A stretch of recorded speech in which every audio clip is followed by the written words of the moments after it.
Hello students, welcome to my channel. I am Rashmi, your maths teacher. तो next आज हमारे practice question है वही topic, sum of n terms of an arithmetic progression. थोड़े tough questions आएंगे जिस तरह के आपको एग्जाम में मिलेंगे। तो फर्स्ट क्वेश्चन बहुत इजी है, the sum of the first 5 multiples of 3। तो ये तो बहुत इजी 1 मार्क का क्वेश्चन, तो आप इसको मैनुअली भी मतलब बिना फॉर्मूले के भी कर सकते हो। 3 हो गया, 6 हो गया, 3 के फर्स्ट 5 मल्टीपल है, 3 का टेबल लिख दो और इनको यहाँ पे ऐड कर दोगे तो आपका आंसर मिल जाएगा। नहीं तो आप सिंपल एस एन वाला फॉर्मूला बना सकते हो। हमें फर्स्ट टर्म पता है, लास्ट टर्म पता है, तो ये आपका क्या हो जाएगा, n/2 a प्लस एल हो जाएगा। तो इससे और जल्दी हो जाएगा। 5 टर्म है ना, तो n कितना हो गया आपका, 5 हो गया। हमें टोटल कितनी टर्म का सम करना है, फर्स्ट 5 ना, तो n 5 हो गया। तो 5/2 a कौन है, तो आपका 3 है। l कौन है, तो ये आपका यहाँ पर 15 है। तो ये आपका यहाँ पे सॉल्व करोगे तो 5/2 इंटू 15 प्लस 3 18 हो गया। 2 से कैंसिल हुआ 9 टाइम, तो 9 5 जा कितना हो गया, तो 45। यानी ऑप्शन ए आपका राइट हो गया। फिर next, it if the first term of an AP is 67। तो फर्स्ट टर्म को हम किससे डिनोट करते हैं, ए से। तो ए कितना है आपका 67 and the common difference is -13। तो डी कितना है आपका यहाँ पर, माइनस का 13 है। And the sum of first, ये देखो ये क्वेश्चन बहुत इजी है, लेकिन आप यहाँ पे पहचानने में गलती कर जाते हो क्या हमें दिया हुआ है। मेनली आप A N N S N इनमें गड़बड़ करते हो। ए डी तो आप इजीली पहचान लोगे। The sum of the first 20 term, आपको यहाँ पे क्या दिया हुआ है, फर्स्ट 20 टर्म का सम दिया है। सम दिया है दैट मीन्स कि आपको S20 दिया है। तो नहीं सॉरी, ये हमें फाइंड करना है। Then the sum of the first 20 term, तो S20 हमें यहाँ पर फाइंड करना है। तो अब आपको पता है सम का फॉर्मूला क्या होता है। तो सम का फॉर्मूला होता है SN इक्वल टू, हमें लास्ट टर्म नहीं दी हुई ना, तो ये वाला फॉर्मूला लगेगा। SN equal to n/2 2a plus n-1 into d, ये वाला। ए पता है, डी पता है, एस एन हमें फाइंड करना है। तो एन कितना हुआ, तो एन आपको बस एक ही क्वेश्चन पूछेगा, भाई कितने टर्म का सम करूं। तो ये कहेगा आप 20 टर्म का सम करो, यानी कि एन आपका यहाँ पर कितना हो गया, 20 हो गया। तो ये पहचान लिया ना, तो फिर क्वेश्चन बहुत ईजी हो जाना है। तो बस अब तो वैल्यू रख दो, एन कितना है, तो ये आपका 20/2 हो गया। 2 इंटू ए कितना है 67 प्लस n-1, तो 20-1, और डी कितना है, तो आपका माइनस का 13 हो गया। 2 से ये कैंसिल हो गया, कितना आया, 10 आ गया। तो ये आपका 10 हो गया। 67 इंटू 2 आप करोगे तो 60 और 14, तो ये आपका यहाँ पर हो जाएगा 134। फिर प्लस माइनस माइनस हो गया, 20 में से 1 गया तो 19 बचा। 19 इंटू 13, तो 19 इंटू 13 आपका यहाँ पर कितना हो गया, 247 हो गया। ठीक है, फिर ये आपका 10 हो गया। 134 में से 247 गया, तो 7-4 आपका 3 बचा। 4-3 1, 2-1 1, तो ये नेगेटिव साइन आएगा क्योंकि ये बड़ा है। तो आंसर कितना हो गया, -1130। ये आपका यहाँ पर आंसर हो जाएगा। इजी, ठीक है। फिर यहाँ पे देखो, ये बहुत इंपॉर्टेंट क्वेश्चन है, ये वाला, ये बहुत बार रिपीट हुआ है। In an AP of 50 terms, एक एपी है जिसमें टोटल कितनी टर्म्स है, 50 टर्म है। 1 2 3 4 5 6 ऐसे लेकर के 50 टर्म्स। तो आप इसको ऐसे इमेजिन करो, एक क्लास है जिसमें 50 बच्चे हैं, ठीक है। The sum of the first 10 term, the sum of the first 15 term है ये। The sum of the first 15 terms is 210। तो इसने क्या बोला यहाँ पर कि पहली 15 टर्म्स का जो यहाँ पर सम है, एक मिनट रुको मैं ये कंफर्म करती हूँ, 15 है या 10 है, रुको फिर ना क्वेश्चन का आंसर गड़बड़ हो जाएगा। नहीं, यहाँ पर 10 ही है, ठीक है। तो इसने क्या बोला कि sum of the first 10 terms is 210। तो क्लास में 50 बच्चे हैं, कोई टेस्ट हुआ है तो सबके मार्क्स आए हैं। तो इसने बोला कि उसने अल्फाबेटिकल ऑर्डर में अरेंज किया। ये मान लो एक एपी है जिसको अल्फाबेटिकल ऑर्डर में उन्होंने अरेंज किया है। तो इसने क्या बोला, sum of the first 10 terms is 210, यानी अपने पहले 10 बच्चों के मार्क्स जोड़े वो 210 हैं। And the sum of its last 15 terms is 2565, यानी कि आपने लास्ट यहाँ पे 15 बच्चों के मार्क्स जोड़े, वो कितने हैं, 2565 है, यानी 2565 है। फाइंड द एपी, आप बताओ एपी क्या है। तो हमें ऐसी कंडीशन दी है कि टोटल 50 टर्म है एपी के अंदर। 50 टर्म यानी कि 1 होगा, फर्स्ट टर्म होगी, सेकंड होगी, थर्ड होगी, फोर्थ होगी, फिफ्थ होगी, सिक्स्थ होगी, ऐसे ऐसे चलते चलते टोटल 50 टर्म है। तो इसने बोला फर्स्ट 10 टर्म का जो सम है, फर्स्ट 10 टर्म्स, तो फर्स्ट 10 टर्म्स का सम हमें 210 दिया हुआ है, और पीछे से लास्ट 15 टर्म्स का जो सम है वो हमें यहाँ पर कितना दिया हुआ है, 2565 दिया हुआ है। तो अब कह रहे हैं कि अब आप एपी बताओ। एपी बताओ, यहाँ पर एपी बताने के लिए क्या चाहिए, ए चाहिए और डी चाहिए। अगर हमें ए और डी पता है ना, तो हम ए और डी मिलते ही हम यहाँ पे एपी जनरेट करें, क्योंकि एपी क्या बनती है आपकी, एपी किस तरह से बनती है, पहली टर्म ए होती है, दूसरी टर्म ए प्लस डी होती है, तीसरी टर्म ए प्लस 2d होती है, और चौथी टर्म ए प्लस 3d होती है, और इस तरह से हमारी एपी चलती जाती है। तो ए और डी तो चाहिए हमें। तो देखो हम जो गिवन कंडीशन है उसके अकॉर्डिंग हम एक एपी बनाते हैं। तो दिमाग में रखो ए एंड डी दो वेरिएबल लाने तो दो इक्वेशन चाहिएगी। तो एक इक्वेशन यहां से बनाएंगे, एक इक्वेशन यहां से बनाएंगे। और सम वाला फॉर्मूला हमेशा ध्यान रखना कि स्टार्टिंग से लेकर के जहां तक बोले वहां तक की टर्म को वो ऐड करता है। फर्स्ट हमेशा क्वेश्चन में लिखा होगा फर्स्ट 10 टर्म, फर्स्ट 20 टर्म, ये देखो यहाँ लिखा हुआ है फर्स्ट 5 टर्म। तो ये स्टार्टिंग से लेकर के वो सम करता है, बीच में से ये फॉर्मूला बीच में से किन्हीं टर्म का सम नहीं कर सकता, ये स्टार्टिंग से लेकर के जहां तक बोलेंगे वहां तक की टर्म का सम करता है। तो फर्स्ट थिंग आपको यहाँ पे क्या दी हुई है, ठीक है, तो ये हमने लिख दिया given the sum of first 10 terms. तो अब इसमें सम का फॉर्मूला तो यही जो मैंने यहाँ लिखा था, S n equal to n by two 2a plus n minus 1 into d. तो जब भी आपको कोई कहता है ना कि एपी फाइंड करो, तो हमेशा लिखना है कि लेट द फर्स्ट टर्म, जो ए है वो आपकी यहाँ पर क्या है, फर्स्ट टर्म है। ये इस तरह से क्वेश्चन करने का तरीका होता है। एड ए क्या है आपकी यहाँ पर फर्स्ट टर्म है, और डी आपका यहाँ पर क्या होता है, कॉमन डिफरेंस होता है। तो ये लिखने का तरीका होता है, ठीक है।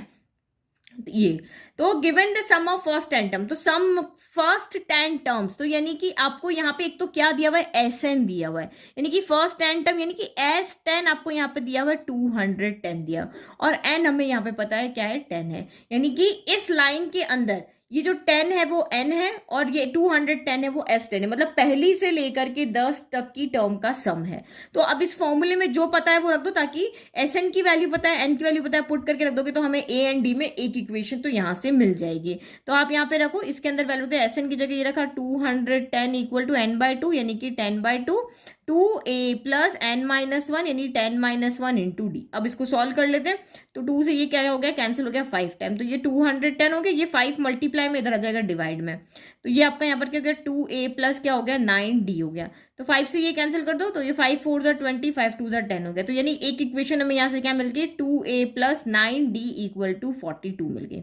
तो ये हमारी यहाँ पर फर्स्ट इक्वेशन हो गई। अब दूसरी कंडीशन इसने यहाँ पर क्या दी है कि सम ऑफ द लास्ट, मैं इधर बना लेती हूँ, ठीक है। यहाँ पे हमें क्या लिखा हुआ है कि sum of its last 15 terms 2 5 6 5, मतलब अब हमें यहाँ पे जो इसके अंदर जो लेना है ना वो इधर से लेना है, 1 2 3 4 5 6 इधर से हमें लेना है। जब इधर से बात हो रही तब तो कोई बात ही नहीं है, स्टार्टिंग से लेकर के चाहे 5 टर्म का सम करो, चाहे 10 का करो, चाहे 15 का करो, चाहे 20 का करो, यही फॉर्मूला लगना है। लेकिन लास्ट से जब आपके यहाँ पे बात करेंगे तो बात गड़बड़ हो जाती है, क्योंकि हमारे पास फॉर्मूला इस चीज के लिए है ही नहीं कि पीछे से कोई टर्म आपको का सम करना है तो हमारे पास कोई अलग से फॉर्मूला है। तो हमें क्या करना पड़ेगा, हमारी इस इक्वेशन को इस तरह से चेंज करना पड़ेगा कि हमें लास्ट की 15 टर्म का सम मिल जाए। तो वो मैं कैसे करूंगी, तो यहां देखो, जैसे मैं सिंपल एक टर्म लेती हूँ, सिंपल एपी लेती हूँ, 2 ले लिया, 4 ले लिया, 6 ले लिया, 8 ले लिया, 10 ले लिया। तो इसने कहा स्टार्टिंग की 2 टर्म का सम 6 है, तो 4 + 2 मेरा यहाँ पर क्या हो गया, 6 है। लास्ट की 2 टर्म का सम कितना है, मेरा यहाँ पर 18 है, 18 आ रहा है ना, 10 + 8 18 आ रहा है। बट अब मैं निकालू कैसे, तो सबसे सिंपल तरीका निकालने का, इन सब को ऐड करो, जितनी भी टर्म है सबको ऐड करो। तो सारी टर्म का सम यहाँ पे कितना हो जाएगा, तो सारी टर्म का सम कितना हो रहा है, 30 हो रहा है। तो मैंने सारी टर्म का सम कर दिया 30, उसमें से मुझे ये लास्ट 2 टर्म चाहिए ना, तो मैं इनको नहीं लेती हूँ, फर्स्ट 3 टर्म को ले लेती हूँ। तो ये कितना हो गया आपका, 12 हो गया। तो 30 - 12 करके मेरा क्या हो जाएगा, 18 आ जाएगा। तो ये चीज हमेशा ध्यान रखना, जब भी इस तरह से आ जाए कि लास्ट वाली टर्म का सम ये है तो बताओ, तो हमेशा ये करना, सारी 50 की 50 टर्म का सम करना है, और उसमें से लास्ट वाली जो चाहिए उसको छोड़ दो और आगे से वहां तक की टर्म को सब्ट्रैक्ट कर दो। जैसे हमें लास्ट 2 टर्म का सम कितना होगा हमें पूछा है, तो मैंने सारी टर्म का सम क्या जो आया 30, और मैंने फर्स्ट 3 टर्म को इसमें से सब्ट्रैक्ट कर दिया, उसके सम को सब्ट्रैक्ट करे तो मुझे लास्ट 2 टर्म का सम यहां पर मिल गया। तो ये छोटे तरीके से समझाया, देखो यही किया ना, सम ऑफ फर्स्ट 50 टर्म्स, हमारे पास यहाँ पर टोटल कितनी टर्म है, सारी 50 टर्म का सम किया। अब लास्ट 15 टर्म्स का ये हमें दिया हुआ है, तो लास्ट 15 टर्म्स कैसे आएगी कि मैं 1 से लेके 35 तक की टर्म को इसमें से सब्ट्रैक्ट कर दूं। जैसे 5 में से पहले के 3 को सब्ट्रैक्ट कर दूं तो लास्ट की 2 टर्म का आ जाएगा, सेम ऐसे ही पूरे 50 में से स्टार्टिंग की 35 टर्म को सब्ट्रैक्ट कर दूंगी तो लास्ट की 15 टर्म का सम आ जाएगा। तो सम ऑफ फर्स्ट 15 टर्म का फॉर्मूला यहाँ पे क्या लग जाएगा, वही SN। तो इसके लिए n कितना है आपका यहाँ पर 50 है, और इसके लिए n कितना है यहाँ पर, तो 35 है। तो पुट कर लो n/2 यानी 50/2, फिर आपका 2a प्लस n - 1 यानी 15 - 1 इंटू डी हो गया। फिर माइनस यहाँ पे कितना हो जाएगा, 35/2 2a प्लस 35 - 1 इंटू डी। बस यही काम है कि इधर से कान न पकड़ के उधर से पकड़ा, सीधा ना करके ऐसे कर लिया। तो ये हो गया आपका 2565। अब आप इसको यहाँ पे क्या करना है, बस इसको सॉल्व करोगे तो आपको सेकंड इक्वेशन मिल जाएगी। एक इक्वेशन तो मिल चुकी है ना, अब सेकंड मिलेगी। 2 से ये कैंसिल हो गया तो ये आ गया 25, तो ये आपका यहाँ पर हो गया 25। अब बस इसको सॉल्व करना है। तो ये क्या हो जाएगा आपका यहाँ पर 2a हो गया, ये आपका यहाँ पर कितना हो गया 50 - 1, तो ये 49d हो गया। ठीक है, फिर -35/2 तो आपका ऐसे ही रहेगा, यहाँ पे तो कैंसिल होगा नहीं, ये 35/2 रह गया, और यहाँ पर आपका हो गया 2a प्लस 35 में से 1 गया तो 34d हो गया, इक्वल टू 2565 हो गया। अब अगेन यहाँ पे क्या करें, अब देखो यहाँ से 2 निकल, देखो यहाँ तो नीचे कुछ है नहीं, यहाँ पे है, तो इधर देखो 2 और 34 में से 2 कॉमन आ जाएगा, तो 25 को ऐसे ही रख दो, 2a प्लस 49d हो गया, -35/2 एज इट इज है, एक 2 इसमें से कॉमन ले लेते हैं इन दोनों में से, तो ये आपका 2a की जगह क्या हो जाएगा a प्लस 34, तो 2 1 जा 2 और आपका 2 7 जा 14, तो ये बच गया, इस 2 से ये 2 कैंसिल हो गया, और इक्वल में आपका 2565 जो चल रहा है वो है ये। अब आगे देखो, अब 25 और 35 में से क्या कॉमन आता है, ये ब्रैकेट ही बचे ना, तो सॉल्व करने का तरीका आप चाहो तो मल्टीप्लाई करके भी कर सकते हो। तो यहां से मैंने 5 कॉमन ले लिया, 5 कॉमन लिया तो इधर क्या बचा 5 बचा, और ये 2a प्लस 49d बचा, यहाँ पे क्या बचा 7 बचा, तो ये क्या बच गया a प्लस 17d बच गया, इक्वल टू आपका यहाँ पर कितना हो गया 2565 हो गया। तो जितना हो सके हम उसको ईजी बनाने की कोशिश करें, इस 5 को इधर ले आते हैं, इनको अंदर मल्टीप्लाई कर देते हैं, तो यहाँ पे ये 5 अंदर मल्टीप्लाई हुआ, ये 5 मैं इधर लेके आ रही हूँ, तो ये इधर जाके कहाँ चला जाएगा, डिवाइड में हो जाएगा, 5 2 जा 10a, 49 इंटू आपका यहाँ पर कितना हो गया 5 हो गया, तो 9 5 जा 45 का 5 कैरी 4 हो गया 20, और ये हो गया 24, तो 245d हो गया, माइनस का 7a हो गया, और माइनस का 17 इंटू 7 तो 149d हो गया, तो ये हो गया सॉल्व। तो 245, ये पहले a से a, तो 10 - 7 कितना हो गया आपका 3a हो गया, और 245 में से 119 गया आपका, तो ये आपका यहाँ पर हो गया 126d हो गया, और ये कैंसिल कर दो, 5 5 जा 25 हो गया, 5 1 जा 5, 5 3 जा 15 हो गया। अब इधर से क्या कॉमन आ रहा है, तो ये 3 के टेबल में ये भी आता है, ये भी आता है, ये भी आता है, तो 3 कॉमन ले लो, तो यहाँ पे बच गया a प्लस 3 के टेबल में 3 1 टाइम है, यहाँ पे 3 4 जा 12, 3 2 जा 6, ये हो गया, इक्वल टू 513 हो गया। अब ये 3 इधर आ जाएगा, तो a plus 42d equal to आपका कितना हो गया 513 डिवाइड बाई 3, तो ये 5 से कैंसिल कर दो, 3 से, सॉरी 3 1 जा 3 हो गया, 3 7 जा, और ये 3 1 जा, तो ये आपकी सेकंड इक्वेशन हो गई, a plus 42d equal to 171 हो गई, तो ये हमारी यहाँ पर सेकंड इक्वेशन हो गई। अब इन दोनों को सॉल्व करोगे तो a एंड d की वैल्यू मिल जाएगी। तो दोनों इक्वेशन मैंने लिख दी, जिसको हमें सॉल्व करना है, तो a को एलिमिनेट कर लेते हैं, क्योंकि 9 के टेबल में 42 आता ही नहीं है, तो 2a यहाँ पे 2 से मल्टीप्लाई कर देते ताकि कॉफिशिएंट इक्वल हो जाए, तो ये तो यूं ही लिख देते हो 2a plus 9d equal to 42 हो गया, यहाँ 2 को मल्टीप्लाई करो तो ये आ गया आपका 2a प्लस 2 2 जा 4 4 2 जा 8, तो 84d इक्वल टू 2 1 जा 2 7 2 जा 14 का 1, ये 2 1 जा 2 और ये 3 हो गया, तो ये आप यहाँ पे सॉल्व करो, 2a plus 84d equal to 342 हो गया। तो सॉल्व करेंगे, माइनस माइनस एलिमिनेट नहीं हो रहा तो साइन चेंज करने पड़ेंगे, 84 में से आपका 9 गया तो 75d बचा, लेकिन माइनस का, ये आपका सीधा का सीधा यहाँ पे 300 बचा, माइनस का, माइनस से माइनस कैंसिल हो गया ये, तो d इक्वल टू कितना हो जाएगा, d इक्वल टू हो जाएगा आपका 300 डिवाइडेड बाय आपका 75, तो d इक्वल टू आपका कितना हो गया यहाँ से 4 आ गया। अब d की इक्वल टू 4 आ गया ना, तो इसमें पुट कर लेते, जो आपकी सिंपल इक्वेशन थी ना इसमें, तो आप d इक्वल टू 4 पुट करो, a प्लस 42d की जगह 4 रखा इक्वल टू 171 हो गया, फिर ये आपका हो गया a प्लस 4 2 जा 8 4 4 जा 16, तो 168, तो ये 171 हो गया, a इक्वल टू 171 माइनस 168 हो गया, तो ये कितना बच गया यहाँ से, a इक्वल टू आपका 3 आ गया, तो a और d मिल गए। अब आप यहाँ पे ap बना सकते हो, क्या a होगा, फिर a प्लस d होगा, फिर आपका a प्लस 2d होगा, इस तरह से ap चलेगी, तो ये आपका 3 हो गया, 3 प्लस 4 आपका क्या इतना हो गया 7 हो गया, 4 2 जा 8, 8 प्लस 3 आपका यहाँ पर 11 हो गया, आगे बनाओगे तो 15 ऐसे मिल गया, पहले 2 मिल गए ना, फिर तो वो नंबर भी ऐड कर सकते हो, 3 प्लस 4 7 7 प्लस 4 11 11 प्लस 4 15, इस तरह से आपकी यहाँ पर एपी बन जाएगी। नाउ नेक्स्ट क्वेश्चन नंबर 4 देखो, find the sum of the integers between 100 and 200 that are divisible by 6। तो आपको यहाँ पे इंटीजर्स फाइंड नहीं करने, उन सारे इंटीजर्स को फाइंड करने के अलावा उनका सम भी करना है। तो देखो सारे इंटीजर्स जो 100 एंड 200 के बिटवीन होते हैं वो कहाँ से शुरू होंगे, 101 होगा, फिर 102 होगा, फिर आपका 103 होगा, फिर देन 104 होगा, ऐसे चलते जाएंगे। 200 भी हमें नहीं लेना है, तो 199 हो गए। अब इनमें से हमें वो नंबर लिस्ट बनानी, वो सीरीज बनानी है कि वो नंबर, ये तो सारे बिटवीन नंबर हो गए, अब सारे वो नंबर लिखो जो 6 से डिविजिबल होते हैं। तो 6 से डिविजिबल होने के लिए क्या है, डिवाइड करके देख लो तो 101 नहीं आएगा, 102 यहाँ पे आ जाएगा। 6 के डिवाइड टेबल में क्या ना, 6 वन 42 हो जाएगा, 6 7 42 होता है। तो पहला नंबर आपको क्या मिला, 102 मिला। ठीक है, तो integers between 100 and 200 divisible by 6, 102 हो गया। अब 6 ऐड करते जाओ तो 108 हो गया, 8 में 6 ऐड करोगे तो 114 हो गया, ऐसे चलता रहेगा। तो 199, तो जैसे आप डिवाइड करके यहाँ पे देख लो, इस तरह से देखो, 199 में आप 6 से डिवाइड करो तो 6 2 जा 12, 6 3 जा 18 हो जाएगा। 18 हो गया, 1 बच गया, 9 बच गया। अब हमें क्या 199 से कम वाले नंबर चाहिए, तो हम ज्यादा नहीं जाएंगे।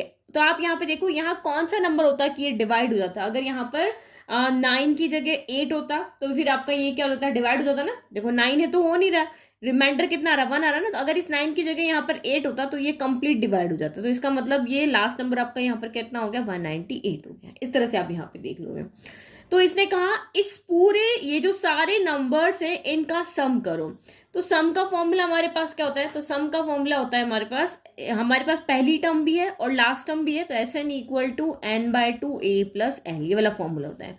तो ये आपका यहाँ पर a हो गया, ये आपका यहाँ पर l हो गया। बट अब ये पूछेगा भाई मैं कितनी टर्म का सम करूं, 5 टर्म का करूं, 10 टर्म का करूं, लेकिन वो तो हमें पता ही नहीं, ये पहली है, दूसरी है, तीसरी, चौथी, पांचवी, लेकिन ये कौन सी टर्म है हमें नहीं पता। तो आपको यहाँ पर क्या करना पड़ेगा, एन क्या है वो फाइंड करना पड़ेगा। तो ऑब्वियसली Sn के फॉर्मूले से तो आएगा नहीं, तो हम हमारी हेल्प मांगे किससे, an से। an इक्वल टू ये a plus n minus 1 into d. तो इसमें हमारे पास an क्या होता है, an आपके पास लास्ट टर्म होता है। भाई ये पता है पहली, ये पता है दूसरी, ये पता है तीसरी, आगे चलते इसको पूछा तुम कौन से नंबर की टर्म हो, तो कहेगा मुझे नहीं पता। तो हम इसके पास जाएंगे, तो लास्ट टर्म ने an की जगह वैल्यू रख दो। तो यहाँ पे आप रख दो an कितना है, तो 198 है। फिर a कितना है, तो आपका यहाँ पे 102 है। n की वैल्यू में पता ही नहीं, तो n माइनस 1 हो गया। और d तो ये 6 को ऐड करने से आगे बढ़ रहा है ना, या a2 माइनस a1 कर लो, 108 में से 102 गया तो आपका 6 हो गया। तो बस इसको सॉल्व करना, तो ये हो गया 198 equal to 102 plus 6 and minus का 6 हो गया। इनको सॉल्व करें, नंबर्स को सॉल्व कर लें, उसके बाद हम यहाँ पे करेंगे। तो ये 198 हो गया। 102 में से आपका यहाँ पर 102 में से आपका ये यहाँ पर गया 6 गया, तो 102 में से आपका 6 गया तो 2 गया तो 100 हो गया, 4 गया तो आपका यहाँ पर क्या हो जाएगा, 100 में से 4 गया तो 96 हो गया। तो ये 96 प्लस आपका 6n हो गया। अब 96 को उधर ले जाओ तो 198 माइनस का 96 divide y equal to 6n हो गया। तो 198 में से 96 गया तो ये आपका कितना हो गया, 102, और ये 6 आ गया डिवाइड में, तो ये हो गया यहाँ पर। तो 6 के टेबल से कैंसिल करो, 6 1 जा 6, 6 7 जा 42, तो यानी n इक्वल टू यहाँ से कितना आ गया आपका 17 आ गया। मतलब अब हमारे पास n भी है, a भी है, l भी है। तो बस Sn का फॉर्मूला लगा लो। तो यहाँ पे जब नंबर ऑफ टर्म्स नहीं पता होगी ना, तो इस फॉर्मूले के पास जाके हमें यहाँ पे नंबर ऑफ टर्म्स निकालने पड़ेगी। बस यही 2 फॉर्मूले हैं। तो ये हमने वो वाला फॉर्मूला भी लगा सकते थे आप यहाँ पर, Sn equal to n/2 2a plus n minus 1 into d. But हमें एग्जाम में टाइम बचाना होता है, तो ये छोटा फॉर्मूला फटाफट से इसमें वैल्यू पुट करके सॉल्व हो जाएगा। तो जब फर्स्ट और लास्ट टर्म दी होती है तो हम यही वाला फॉर्मूला लगाते हैं। तो Sn n मतलब कितनी टर्म का सम फाइंड करना है, तो हमने इसको कह दिया भाई हमें 17 टर्म का सम फाइंड करना है। ये 17/2 हो गया, a कितना हो गया 102 हो गया, l कितना हो गया तो आपका 198 हो गया। तो उसको सॉल्व कर लो, ये हो गया 17/2, 198 में 2 ऐड किया तो कितना हो गया 200 हो गया, और ये कितना हो गया आपका 300 हो गया।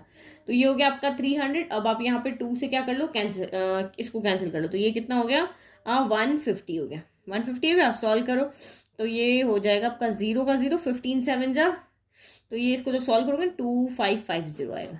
ठीक है, तो ये आपका आंसर हो गया। इजी था, कोई इतना टफ नहीं था, बस आपको पैटर्न समझ में आना चाहिए कहाँ पे क्या पूछ रहा है और हमें कैसे निकाल के लेकर आना है। अब लास्ट क्वेश्चन देखो, the first term of an AP is 3, यानी हमें यहाँ पर 3 क्या दिया हुआ है, a दिया है, and last term is 83। Last term को हम किससे लिखते हैं, यहाँ पर an से डिनोट करते हैं या फिर हम l से डिनोट करते हैं, वो क्या होगा आपका 83 हो गया। फर्स्ट टर्म इज 3 और लास्ट टर्म को an भी लिख सकते हो और l भी लिख सकते हो, वो कितना हो गया 83 हो गया। And sum of its terms is 903। अब इसने कहा इसकी ये जो भी एपी है उसकी सारी टर्म का जो सम है वो 903 है। तो सारी टर्म कितनी हो गई, एंड टर्म का सम हो गया कितना 903। हम यही जब कुछ नहीं दिया, 5 टर्म दिया तो 5 लिखते हैं, 10 टर्म दिया तो 10 लिखते हैं, लेकिन इसने कहा जितनी भी टर्म है उस सबका सम 903 है, तो हमने ऐसे लिया कि लेट एंड टर्म का जो सम है वो 903 है। Find the number of terms, पहले इसने पूछा नंबर ऑफ टर्म्स फाइंड करो, यानी कि उस एपी में टोटल कितनी नंबर ऑफ टर्म्स है, यानी कि हमें एन फाइंड करना है। और दूसरा हमें यहाँ पे क्या फाइंड करना, कॉमन डिफरेंस फाइंड करना। 2 चीजें यहाँ पर फाइंड करनी है। तो आप यहाँ पे देखो जो हमारे पास गिवन है, हमारे पास ए एन गिवन है, एस एन गिवन है, दोनों के फॉर्मूला हमें पता है। ए एन का फॉर्मूला क्या होता है, ए एन इक्वल टू होता है आपका a plus n minus one into d, यही फॉर्मूला होता है। और एस एन का फॉर्मूला क्या होता है, क्योंकि हमारे पास फर्स्ट टर्म भी है और लास्ट टर्म भी है, ये फर्स्ट टर्म है ये लास्ट टर्म है, तो हम यहाँ पे फर्स्ट टर्म लास्ट टर्म वाला फॉर्मूला लगा लेते हैं। n/2 a प्लस एल हो गया। दो चीजें लेकर के आनी है तो दो इक्वेशन चाहिए, एक इक्वेशन यहां से बन जाएगी, इक्वेशन यहां से बन जाएगी। अभी हम यही आइडिया लगा रहे हैं कि दो वेरिएबल, दो हमें n भी लाना है, d भी लाना है, n यहाँ भी है, यहाँ भी है, d यहाँ भी है, और यहाँ पे भी हम d वाला फॉर्मूला लगा सकते हैं, लेकिन फर्स्ट और लास्ट टर्म दी हुई है तो हम यहाँ से इजीली इसको सॉल्व कर लेंगे। ठीक है, तो यहाँ पे देखो आपको एस एन यहाँ पे दिया हुआ है कितना 903, तो मैं यहाँ 903 लिख देती हूँ। एन की वैल्यू में गिवन नहीं, n/2 हो गया। ए कितना गिवन है, तो वो 3 गिवन है, और लास्ट टर्म कितनी गिवन है, तो 83 गिवन। तो मैंने जब इस फॉर्मूले में वैल्यू रखी तो मैंने देखा कि यहाँ पर तो सिर्फ वन ही वेरिएबल बचा, तो मुझे तो यहाँ से इजीली एन की वैल्यू मिल जाएगी। अगर मैं यहाँ पे डी वाला फॉर्मूला लगाती, कौन सा वाला, S n equal to n/2 2a plus n minus one into d, तो ये क्वेश्चन थोड़ा सा लेंथी होता है। तब यहाँ पे यहाँ से भी हमें एन एंड डी में इक्वेशन मिलती, यहाँ से भी हमें एन एंड डी में इक्वेशन मिलती है, और फिर उसको हमको सॉल्व करके एन एंड डी फाइंड करना पड़ता है। बट यहाँ पे मैंने ये वाला फॉर्मूला लगाया तो मुझे ये पता है, ये पता है, ये पता है, तो मुझे सीधा यहाँ से एन मिल जाएगा। देखो 903 हो गया, 2 डिवाइड में तो इधर 2 चला गया, यहाँ एन 83 प्लस 3 कितना हो गया, 86 हो गया, तो 86 को भी उधर लेके चले जाओ, तो ये हो गया आपका 903 इंटू 2 डिवाइडेड आपका 86 हो गया, तो इक्वल टू आपका एन हो गया। तो 2 के टेबल से कैंसिल करो, 2 4 8 और 2 3 6 हो गया, तो ये 43 के टेबल में डायरेक्ट कैंसिल हो जाएगा आपका 21 टाइम। तो this implies n equal to कितना हो गया, 21 हो गया। तो देखो डिवाइड ये मैं नहीं सिखा रही हूँ आपको, सिंपल आंसर कहाँ से आ रहा है वो सिखा दिया। तो एन कितना आ गया आपका 21 आ गया, क्योंकि मुझे यहाँ पे आइडिया लग रहा है ना कि 3 के जब 3 वन टाइम आता तो ऑब्वियस इतनी बार तो आएगा ही आएगा, तो ये इस तरह से हो गया। प्रैक्टिस से आपको आइडिया लग जाता है। एन आ गया। अगर मैं इस फॉर्मूले की बात करूँ तो ए एन मुझे पता है कितना 83 है, ए कितना है तो 3 है, प्लस एन माइनस वन, तो एन मुझे नहीं पता, एन अच्छा एन आपने निकाल लिया ना, तो ये 21 हो गया, 21 माइनस वन हो गया, और डी मुझे यहाँ से निकालना है। तो देखो कितना ईजी हो गया, ये फॉर्मूला लगाने से ईजी हो गया, ये फॉर्मूला लगाओगे थोड़ा सा लेंथी हो जाएगा। एन का पता था यहाँ पे पुट कर लिया, तो ये 83 और इक्वल टू 3 प्लस ये आपका 20 माइनस वन, तो 20 डी हो गया। ये 3 उधर जाएगा तो 83 माइनस 3 इक्वल टू आपका 20 डी हो गया। तो 83 में से 3 गया तो 80, और 20 यहाँ पे मल्टीप्लाई में आ जाएगा डिवाइड में, ये हो गया। तो 20 से 80 कितनी बार कैंसिल होगा, 4 टाइम। तो this implies d equal to कितना हो गया, 4 होगा, और यहाँ से एन कितना आ गया, 21 आ गया। तो इतना सिंपल क्वेश्चन हो गया कि इस क्वेश्चन में एन नंबर ऑफ टर्म्स जो है एपी की वो 21 है, और जो कॉमन डिफरेंस है वो आपका यहाँ पर 4 है। तो देखो यहाँ पे लिखा हुआ है कि some students fail to find the value of n, बहुत से बच्चे यहाँ पे एन समझ में नहीं आता क्या फाइंड करना है। They got confuse between the nth term and last term, अभी यहाँ पे वो कंफ्यूज हो जाते हैं। जैसे मैंने इसको देख के पहचान लिया, nth टर्म देखो यहाँ पे इस फॉर्मूले में ये ए एन के जैसे बिहेव कर रहा है, इस फॉर्मूले में ये एल का काम कर रहा है, दोनों चीज एक ही है, लेकिन इस फॉर्मूले में ये ए एन है और nth टर्म है, और इस फॉर्मूले के लिए ये लास्ट टर्म है। तो ये चीज आप अच्छे से समझोगे तभी क्वेश्चन को कर पाओगे। Understand the formula related to given condition and use them to solve the formula. तो ये आंसरिंग टिप आपको यहीं पे ये दी हुई है कि आपको समझना पड़ेगा कि कौन सा फॉर्मूला लगाने से क्वेश्चन इजी होगा और कौन सी चीजें आपको यहाँ पर गिवन है। तो आई होप आपको ये क्वेश्चंस बहुत हेल्प कर रहे हैं इनको सॉल्व करने के लिए। Thank you. नेक्स्ट वीडियो में हम मिलेंगे नेक्स्ट चैप्टर के साथ में।